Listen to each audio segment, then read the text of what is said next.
सलीम जी, कैसे देख रहे हैं ये जो आतंकवादियों ने किया, वहां पर जो सैलानी घूमने गए थे उनको किस तरीके से बर्बरता से उनके संग इस कांड को किया, गोलियों से उनको भून दिया, क्या कहेंगे? देखिए, ये अगर हम अपने नजरिए से बोलेंगे तो ये गलत हुआ है, ये आतंकवादी हमला है, ये मानवता के खिलाफ है। लेकिन अगर आप इसको इस्लाम के नजरिए से देखेंगे तो ये पुण्य का काम किया उन्होंने, ये सवाब का काम किया उन्होंने।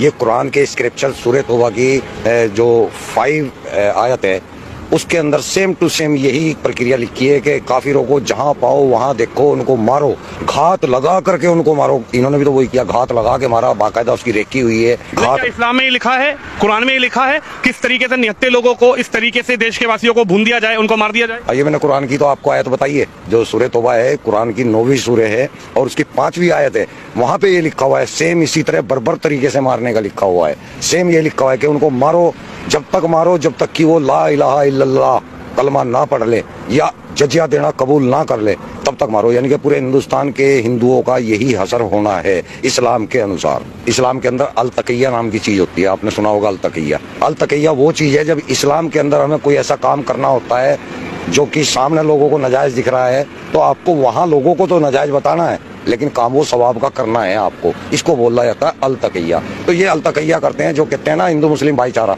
ये अल तकिया है। ये कुरान के अंदर है, हदीसों के अंदर है। मुसलमानों को तो, मैं इंडिया के मुसलमानों की बात कर रहा, बाहर के नहीं। मुसलमान इंडिया का जो है वो अनपढ़ है, उसको कुरान के बारे में कोई नॉलेज नहीं है। इसलिए अगर वो भाईचारे की बात कर रहा है तो वो ठीक कर रहा है, लेकिन वो इस्लाम के अनुसार गलत कर रहा है। इस्लाम के अंदर कोई भाईचारा इस टाइप का नहीं है।